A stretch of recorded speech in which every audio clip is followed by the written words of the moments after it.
Welcome to the Underground, the Steel City Underground, the black and gold standard for Pittsburgh Steelers coverage. Now, here's your host, Joe Kuzma and Brian E. Roach.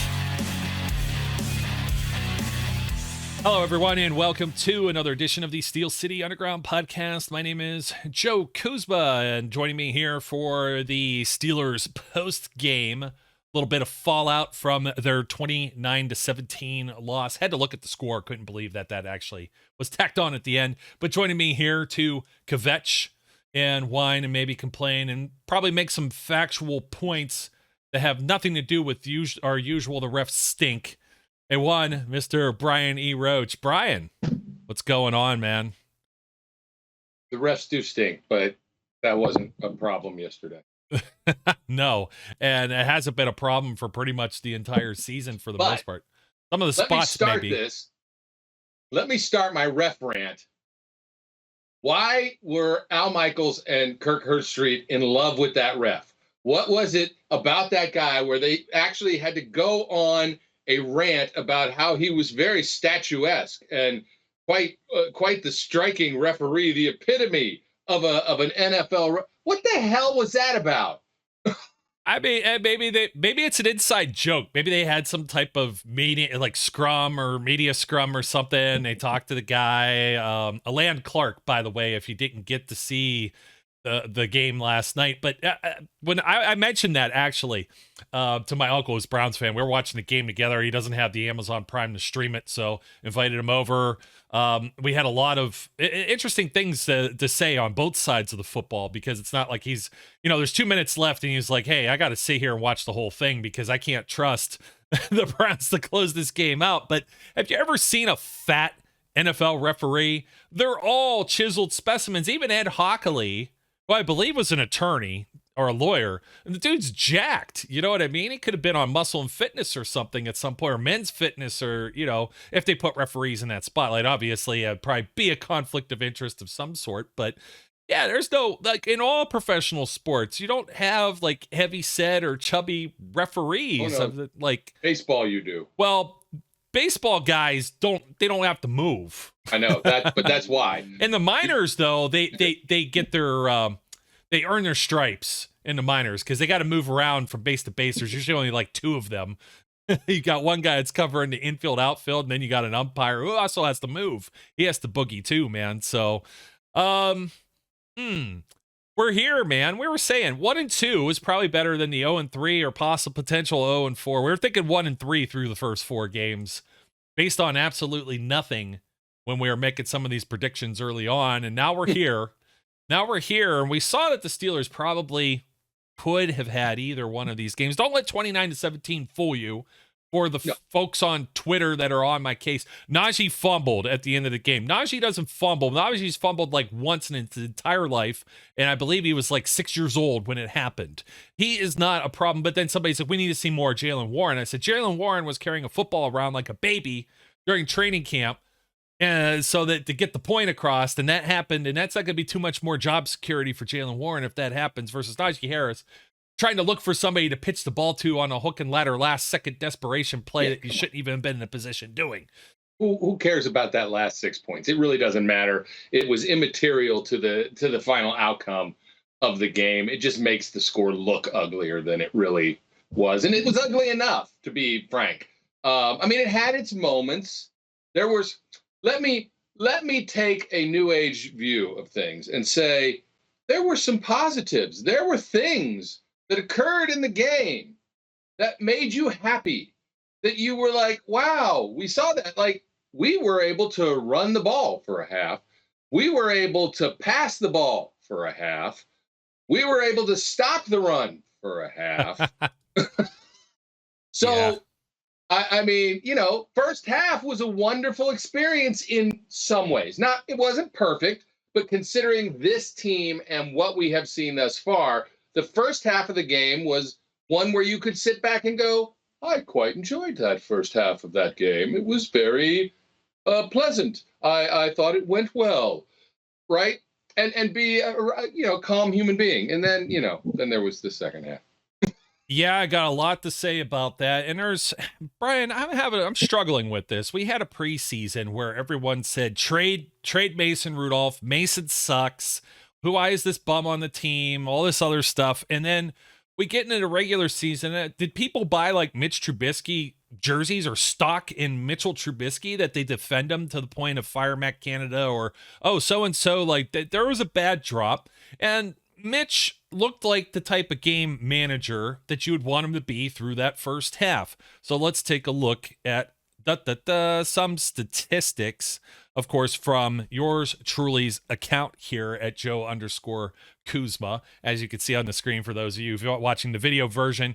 Well, the first half statistics, obviously, 9 of 13, 69.2. Nice. 109 yards. Of course, there wasn't a touchdown or an interception. Mitch did have the rushing touchdown. I believe he only had like 12 yards rushing total in this game. So it's like, obviously the handcuffs weren't on him all the way, but if you had already gotten a sneak peek at this, his second half statistics, 11 and 19, that's sub 60% where you need him to be, 98 yards. That's a 71.8 quarterback rating versus the 94.7, but that doesn't tell the entire story here. The other finishing touches to this is when you get to the final drive he had in the first half where balls were sailing, I don't know, into nether regions. He had like a nice grab by Chase Claypool, and this is going to be the theme of this show in these first 3 games plus an overtime period with Mitch Trubisky is how many one-handed catches do you need? I think they've all gotten one. Maybe Naji doesn't, but Pat's got one. I know Deontay's had 1 or 2. George Pickens has had a crazy catch or 2. Of the receptions, he's only got like 1 or 2 receptions on the season for supposed to be a stud player. Chase Claypool has a one-handed catch as well. And we take a look and we add that final first half drive where they could have added some points. Very easily added some points here, maybe even a field goal. And you take that with the full second half, and he was 12 of 24, 50%, 118 yards. That's a 64.24 QB rating. And if George Pickens didn't start playing defensive back in the corner of the end zone, perhaps an interception that drops and makes that look even worse. I didn't want to put this out there publicly because, I've been called nothing but a Trubisky hater. But I'm like, okay, that was a good first half, at least like for Mitch's ceiling and floor. You know what I mean? The ceiling, probably exactly where you want him to be or what you would expect. Can it be at least this good? I don't know if it's going to be better. Maybe he could throw a touchdown pass, maybe. And then it's like, here's the Jekyll and Hyde act. Second half, disaster, 3 and outs. What was the drive chart? Let's see here. Possession wise, at the end of that half, the Steelers punt 4 consecutive times, and then they end up taking that 1 field goal before the hook and ladder dumb fumble thing that I don't even want to acknowledge. But just the 1 scoring drive, 7 of 59 against the prevent defense with 2 minutes remaining when they're already behind 2 scores, at least 9 points at that point. And people are saying, well, why can't they do a hurry up? This seems to be working. Yeah, it's against the prevent defense. And also, do you really want to hurry up through 3 plays, 0 yards and lose an extra 45 seconds of game clock for the opponent to have, which is another 12 minutes plus for the Cleveland Browns in this game as well. I believe it was 36:09 to 23:51. Unacceptable on all areas. And I understand we're going to talk about the defense, and there were some things in short weeks and things of that nature. But are you with me on this? It all starts with the offense, and I'm not going to necessarily say it's just the play calling either that everyone's trying to say it is. I think it comes a lot from the quarterback position. Am I with you on this? All right, let me let me go down this path. I think what you saw in the first half was the best Mitch can be, but I think what we've seen in the other 4, 8, 10, 11 quarters of football is what Mitch mostly is. Are the issues with the play calling? I'm sure there's some issues with the play calling. I said this after the Patriots game. I don't believe in Mitch's vision. I don't believe that he sees the field well. He throws into double and triple coverage repeatedly at times when other players are open. So I don't buy that those are the best choices for what he's making. So do I think that you put Kenny in or Mason in, that you end up with a suddenly much more dynamic offense? Probably not. But you probably don't have the exact same issue, right? This is not going to suddenly be a 30-point a game offense, not right now. And so in that way, do I say this starts and ends with the offense? Yes and no, right? And I will, I'm an excuser of the defense, right? In the sense that I say it every game. If you are going to do what you have been doing, which is let your defense be on the field for 9+ minutes on a drive, go out and 30 seconds later put them back on the field, they're going to have problems. There's no question about it.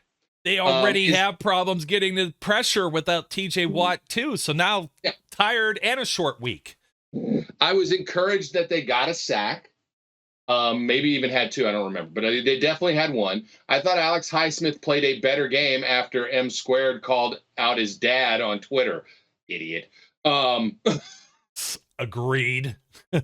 And I do think he had a solid game. He was trying to be as active as he could. The officials really didn't want to call holding. I mean, when Cam is essentially dragging a offensive lineman with him as he's tackling somebody because the offensive lineman has a hold of him and refuses to let go, and then turns around and goes, "What the hell do you expect from me, ref?" There was holding. There's always holding, so I don't really want to complain about it overly. But the refs were a little lenient there, I thought, at a lot of times. And please, Browns fans, don't start hollering at me that Myles Garrett was being held. He wasn't. That's a fairly impressive job where people are always, kind of they've been dumping on the O-line just because there's been this preseason clickbait narrative and everybody pumped out all of their content about, is this line really fixed? Blah, blah, blah, blah, blah. Especially with Kendrick Green out there or JC Hassenauer out there. Like, you didn't have necessarily the official starting full offensive line. And then you also got to look at the guys they were playing against that were playing fully. Like, that Jaguars line stacked. Like, maybe Seattle's isn't as much, but Jacksonville's is. Aiden Hutchinson is going to be a dude in this league. He's already showing it. I will excuse the defense because they shouldn't be out on the field an extra 12 minutes in the game after just a short rest period. You got Witherspoon. The defensive backs were out of sync. They're getting beat on the good last night. No, they weren't. They weren't. Pretty terrible. And some people are going to probably dump on Edmonds. He cannot defend that quick slant. The skinny post maybe should have had a little more action on, but Cooper was just eating them up on the same quick slant plays that Bill Belichick had dialed up just on Sunday. So it was much of the same thing. They saw that on film and it was working. And for whatever godforsaken reason, the Steelers aren't making those same type of efforts. You have got Pat Freiermuth, who wasn't targeted until the last drive of the game, until that hurt. Well, next to last, if you count the fumble drive, that whatever they're trying to do. I don't even want to acknowledge that as a drive. That's just it's over. You know what I mean? Field goal. How about that though? The onside kick could have almost been something. But man, they're gassed, and they got to stop the run. They got to do better. What was it with Nick Chubb here? Let me see if I could find him among the sea of statistics. But it was they need a little bit more in terms of pressure on the quarterbacks, force them to make mistakes, and they could all sit back there. They're all professional guys. You can if you don't put any pressure. In fact, Trubisky didn't even really have that much pressure. I kind of want to bring this up.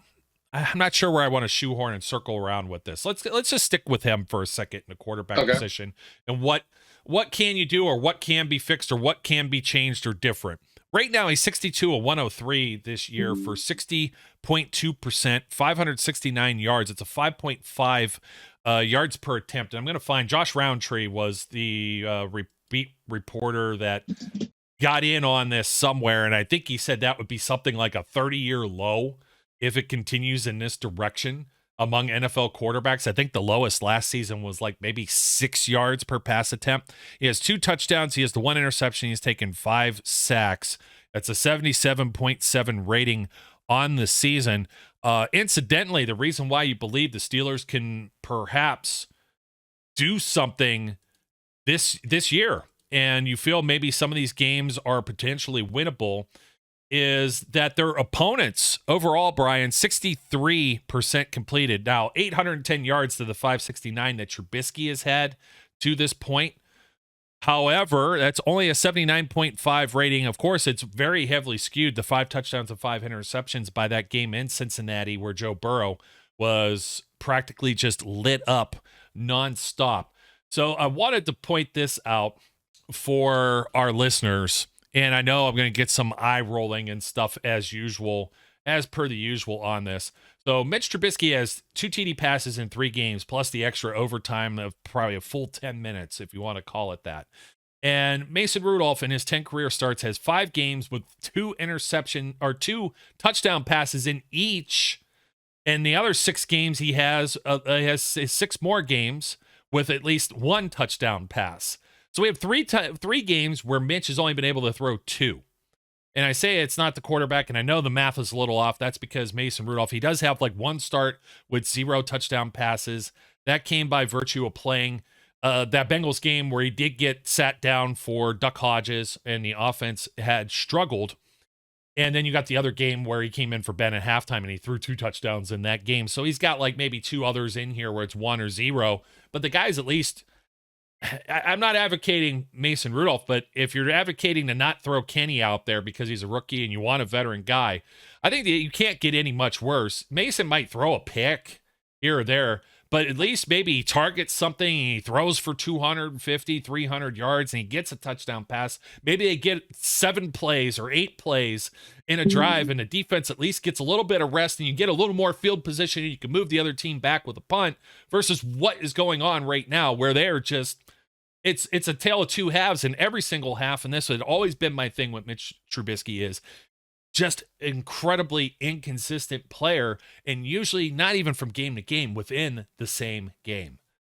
I'm gonna tell you that I'm gonna throw some shade on your Mason stats, only because his stats actually transcend line and weapons and other things, right? So he's got stats from when the offensive line was in better shape than it currently is. Current sample size, how did he do in Detroit or with the Detroit game last year? You know what? This is a good point. Let me jump in here. I'm glad you brought this up.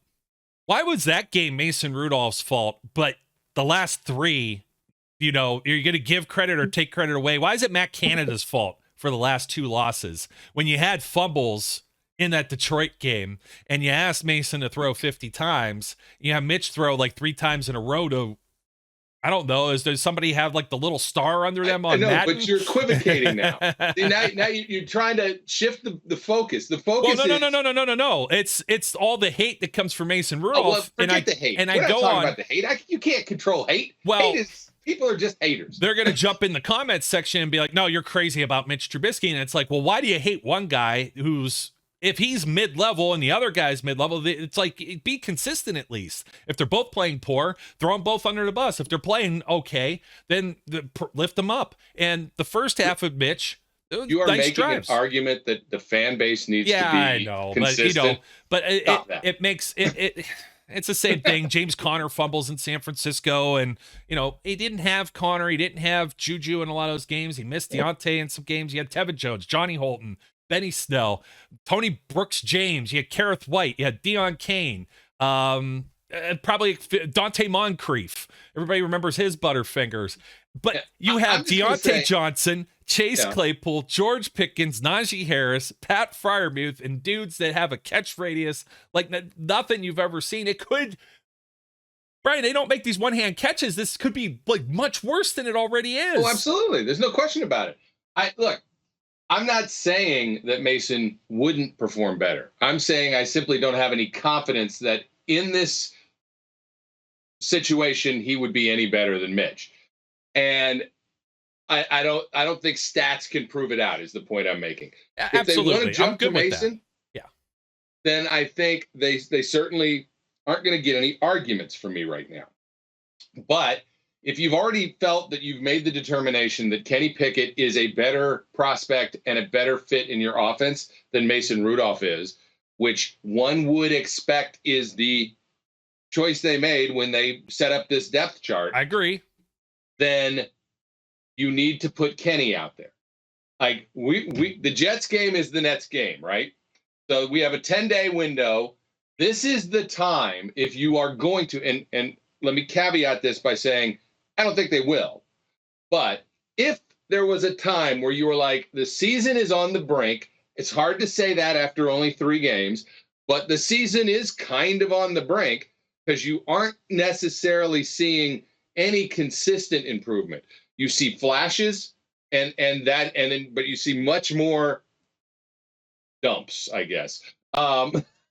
And so this is the time to say, let's give Kenny a shot. Plus, it's the right opponent to give Kenny a shot. And if he performs well against the Jets and they manage to pull a win out against the Jets, or the offense is at least more productive, well, then you can look at those next 6 games. Because I will tell you that I'm a Kirk Herbstreit fan. So I like Kirk, but and there's not even a but. I like him. I'm happy he's there. It's a much better fit for me to have Al Michaels and Kirk Herbstreit than it was that idiot who runs PFF. Anyway, the point that they brought up and that you're showing right here is once you get past the Jets, this team doesn't have a clear victory for 6 games. And you're absolutely on the money there, my friend. And I'm showing everybody this for this reason. And it's like, why you're going to live in your fears about this? You're going to, the schedule's going to get harder now. So let's not play the rookie. You're going to be out of the race right away. It's another AFC game now. All 4 of these, 5 of these to start are all within the conference. If you want to be in playoff contention, you got to start getting some wins for tie-breaking purposes. And I'm going to make the comment on your point. Oh, the schedule's going to be too tough, so let's not do it. Well, here's the problem with that. If you don't make that change right now and you allow the Mitch Trubisky fiasco to continue, then what will happen after they potentially lose to the Jets, and then they lose to the Bills in a horrible fashion in Buffalo, and then they lose to whoever? Well, now you're in panic mode. The season is dead, right? You're 1-5. What are you going to do? Now you're going to put him out there during the rest of the meat of that schedule? No, give him a game that might be as close as you've got to a gimme Winnable. kind of game. And it's not. There are no gimmies for this team. But this is as close as you're going to get. So give him that game to get some real game action, to get his feet wet. And then when you go to Buffalo, at least he's got a game under his belt or wherever he is, right? That isn't a game where he has to go, holy crap, I got killed. And on the road in Buffalo versus being at home against the Jets where people love them. And, I'm not necessarily advocating for Rudolph, but I'm just saying in either direction, I think you're going to find out that either quarterback is going to be able to do at least something more. We've seen the ceiling that is Mitch Trubisky, and that was just that first half. That's all the better it's going to get. You're going to get behind. You get behind in these games. He's not going to lead you from behind. He's not Ben. He's not going to sling it around. He doesn't have the vision for it. Right. Or the mentality. It's not his game. It's too much happy feet. Does he make any throws easy on himself or the receivers? Very few and far between. He's always moving. Always and moving. He's always on his back feet too. Never planted. Never, So I said this after the Patriots game. I'm saying it again. I've seen enough Mitch Trubisky. I don't need to see any more Mitch Trubisky. Now, that being said, I halfway expect the entire rest of this season to be Mitch Trubisky. Now, if that is the case, this team will have its first losing record. I will say that for sure. Under Mike Tomlin, they may end up with a top 10 draft pick, and maybe that's what they want. Maybe they're like, we need to replace 3 out of 4 of these offensive linemen, and we'd like to get somebody who's a stud. I don't believe that, though. Bolster. I'm not saying they're thinking. They're of course. not active. They always want to win, but they also have a long-term vision too, right? They have both things. But does pick 10 do you any better than pick 15? And do you know that player is going to pan out? I mean, look at Jarvis Jones was like pick 15, gives you a better he? pool than pick 15. Yeah, maybe. Doesn't mean they're going to be good. Yeah. But, I mean, we already know 1 through 5 doesn't mean they're going to be good, right?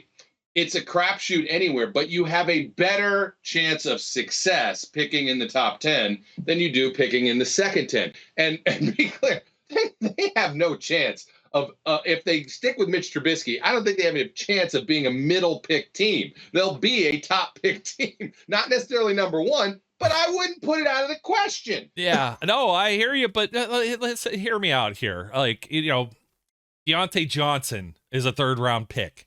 Chase Claypool is a 2nd-round pick. George Pickens is a 3rd-round pick. Pat Freiermuth is a 2nd-round pick.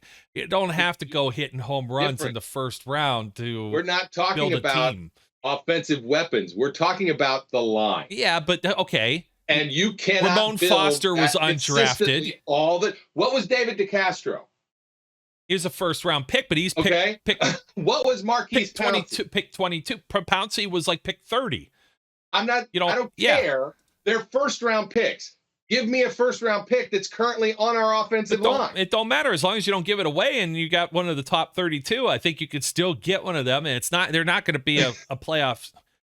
We're playing semantics. You can find talent on the skill positions into the 2nd and 3rd round. I'm not debating that. I will debate it about quarterback, but I won't debate it about running backs, and I won't debate it about receivers. Why? Because everybody in their damn cousin wants to be a receiver anymore, and there are receivers all over the place, and they're talented. So that pool is very deep. People don't want to be offensive linemen. People don't want to be defensive linemen, and so that pool is way more shallow.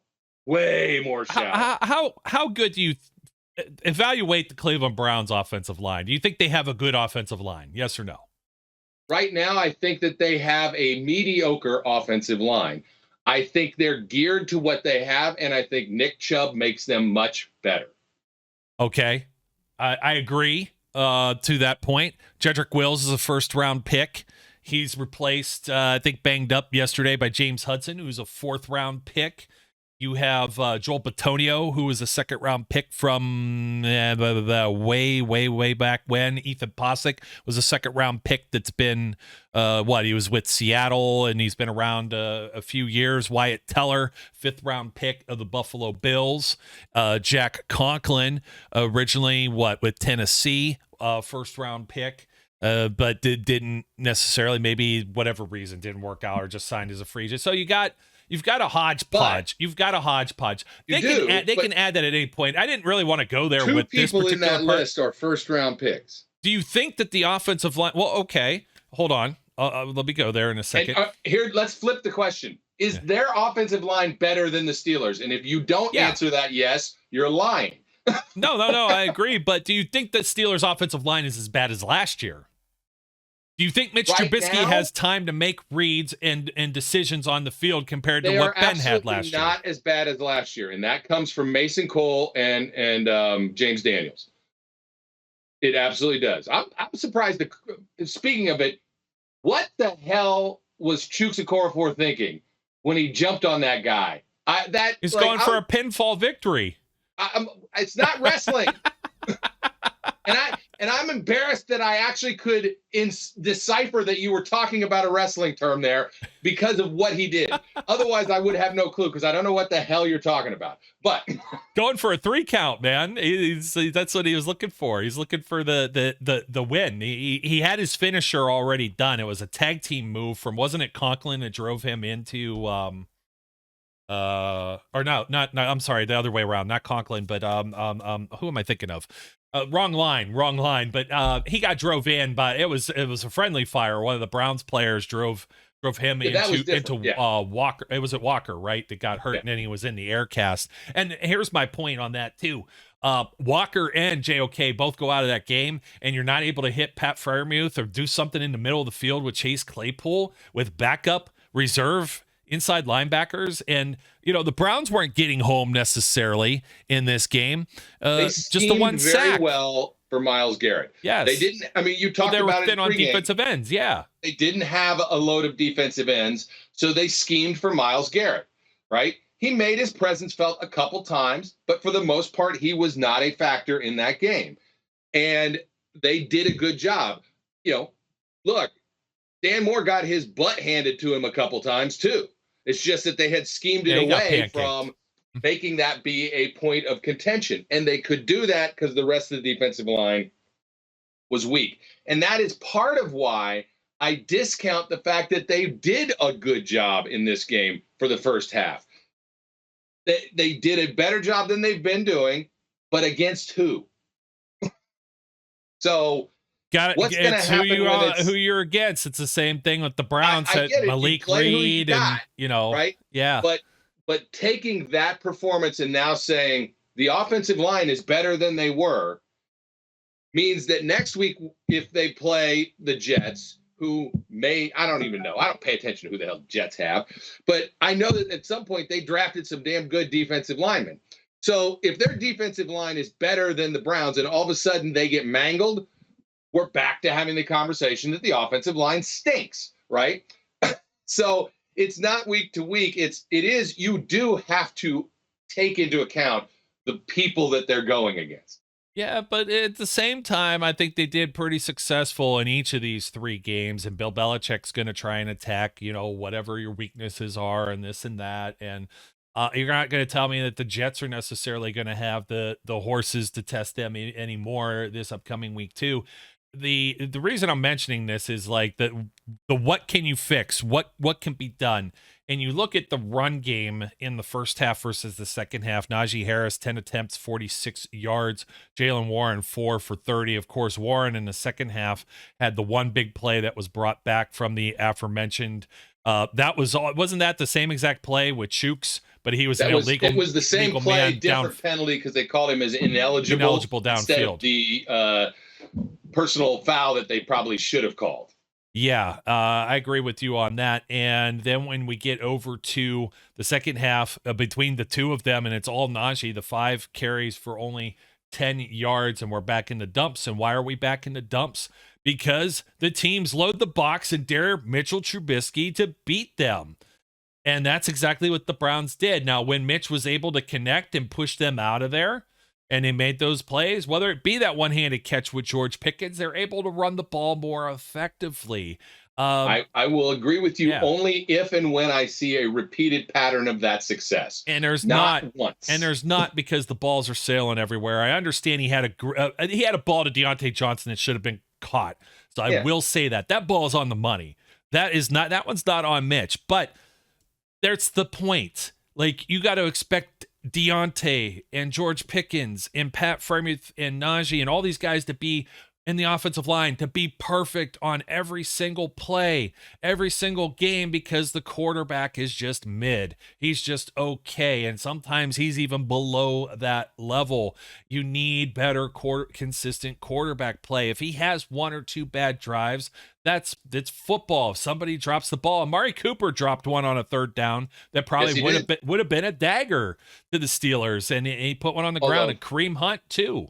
That may have been more on Jacoby Brissett than it was on Amari Cooper, since he threw it into his head. Well, it's still mid quarterback play. We've talked about this for years about 1st-round picks and 2nd-round picks and getting this guy or that guy. And I'm not going to go out on a limb and necessarily say Kenny's going to be the savior, or that Mason goes out and does not going out on that limb any better. But it's like, geez, I got to see a little bit higher of a ceiling and a higher of a floor.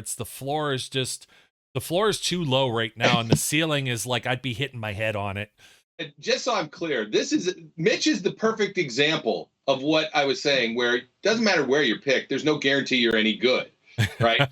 And so, it's just that there's a better talent pool depending on where you are. Again, you can blow the pick. Look, Jamarcus Russell. You can completely screw He's far up, from the only example. EJ Manuel, JP Lossman for 2 with tons. Buffalo Blue. There's a million of them, and they're not all quarterbacks either. Correct. So, you can screw those picks up very easily. but you have a higher chance of success picking when you're picking that high. Okay. Now that all that being said, like I will never be the guy that says tank for anything because I'm not. I'm just not. I want them to win every game, right? That's the way I am. I will admit to being rational enough to realize that if I don't get that wish, I ought to at least be like, well, what are we going to do with what we get at the end of that? I am not giving up on the season, but I am close. And I don't mean giving up in the sense that I'm like, I want them to lose. I mean, I'm close to losing the belief that they can come out of this season with a winning record. Yeah, I'm there because as long as they keep Mitch in there, I just don't think Brian, I said this all off season and everybody, they felt I was some sort of lunatic. I said Mitch Trubisky, like within these couple of 3-game spans here or there, and the reason he got benched in Chicago, et cetera, guy, this Pro Bowl season, he had a 6-touchdown game, and the rest of his games were, do the math, 22 or 24 touchdown passes. He only had like 16 or 18 through the other 15 games or 14 games, maybe if he sat one. I don't know if they rested players or playoffs or anything like that. So this is kind of where he's not a 300-yard passer. He's not a 3-touchdown in a game passer. I don't even know that he's really a 2-touchdown in a game passer. So where's it going to come from? If he can't throw the ball, they're just stack the box. Naji's not going to do anything either. And you've already acknowledged the offensive line is probably mid as well.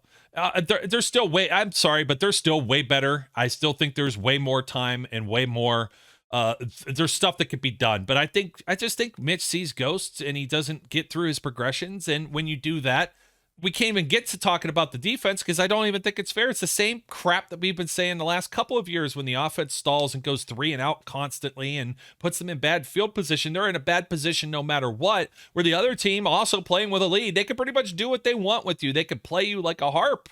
I can't even get to them to talk about them. You know what I mean? I will take away the word way better and say, yes, I think the offensive line is better than it was last season. Well, I'm saying they were incredibly putrid, and Kendrick Green at center is like a large part of that. So better than my way better is like if you were giving somebody a 1 rating at a restaurant, maybe the offensive line now is a 4 instead of a 1. No, that's where I'm like, that's too much. Too much credit. No, I don't think too so. Much. I don't think so. I'm not ready to be that positive about the offensive line. I know we're coming up against it here, but the way things feel right now, I have concerns with the defense's inability to consistently maintain the run. And I'm more concerned about that now because we do not have the excuses we had last year for that, right? Yeah. We have minus TJ. And if TJ wrecks the whole game, missing TJ, we have bigger problems. We have to, one player cannot turn your defense from top 5 to 22nd, right? I understand TJ is that impactful of a player, but they need to be able to compensate for that. And I know that they are trying. They got to figure out a way to do it. I have concerns about the secondary. And I believe they can too. Yeah. I'm not as worried about the defense in the sense of them getting straightened out. I'm saying there's concern there right now that does need to be straightened out. The offense, I have absolutely, unless they make a change at the top, which is not Matt Canada, it's Mitch Trubisky. Unless they make a change there, I do not have any confidence that the offense will get any better. Yeah, and Canada, I didn't have any problems with any of the play calls. I didn't like the screen pass call. I've never liked those ever. No. I just always feel like at the pro level, it's like you can't be downfield. So everybody's kind of like lining up. You don't even have to watch where the ball comes from. You just watch the guy in front of you not making any type of attempt to run a route. And and the ball is not delivered fast. It's like, man, it's almost like you're always losing yards. And I can't fault the 3rd down deep shot. That should have been executed. Oh, no, I have no problems with the deep shots. Yeah, none. I understand where it puts you. Okay, now you're punting, but it should have been that should have been executed. That should have happened. And then nobody would say a peep about it otherwise. And that may have changed a whole lot of the game script too. So there is a sense of situation that I do think needs to be addressed, right? I don't have a problem with them taking deep shots. I don't have a problem with them taking deep shots on 3rd and 3, right? I don't have a problem with that at all. I have a problem with you doing that on a 3-and-out after a 12-minute defensive drive where your defense is gassed, right? That's when situational awareness has to come into play, and you go, it's really way more important that we get a first down here than it is that we go deep. We can go deep on first down the next time, but we got to get this first down because we got to give our D a little chance to catch their breath. It is what it is.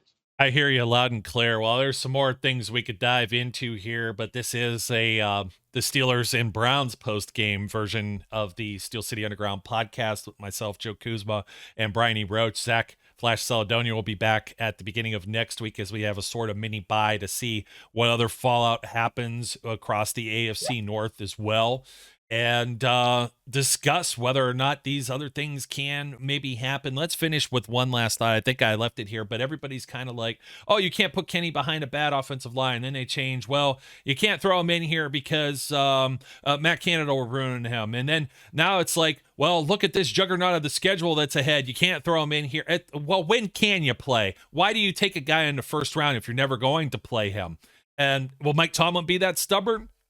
To be continued. We're going to look under every nook and cranny and discuss this coming up because we got a lot of meat on the bone to talk about there, but we're up against it for this edition of the Steel City Underground podcast. Brian's getting paged. Got everything going, binging and bonging there. Thanks for joining me, buddy. Always a pleasure. Hey, maybe we can do a 3-way and I'll yell about Mitch and Kenny and Tomlin. It's just something, and I'm not trying to right fight or say and be like, ha ha, see, like Nelson on The Simpsons, ha ha, see, I got you. Like, this is just the way. I never felt right about this, and as more we got into this process, training camp, preseason games, I never felt comfortable, and I wanted to be proven wrong. I want the Steelers to be like 3-0 or 2-1, and now I'm looking at it and I'm like, how are they going to dig out of this hole if they're 1-4 or 1-3 and then got to go to Buffalo and then bring Tom Brady to town? Hey, yeah, the Bucks are suspect. Dude, look, they're suspect, but Jets, they got to play better. They lose to the Jets, they're 1-3. They're going to be 1-8. Yeah, and then you got to wait until the bye week with that whole juggernaut of the schedule. We were going all the way down. The Eagles were looking better, and the Dolphins looking better, and they're all on deck. They're all there like dominoes that are falling. So, folks, my name's Joe. His name's Brian. Don't forget to like, comment, and subscribe. Till next time, we encourage everyone out there to be safe, be good, and we'll catch you later. We would like to thank you for listening and remind our listeners to follow us on social media and our website, www.steelcityunderground.com.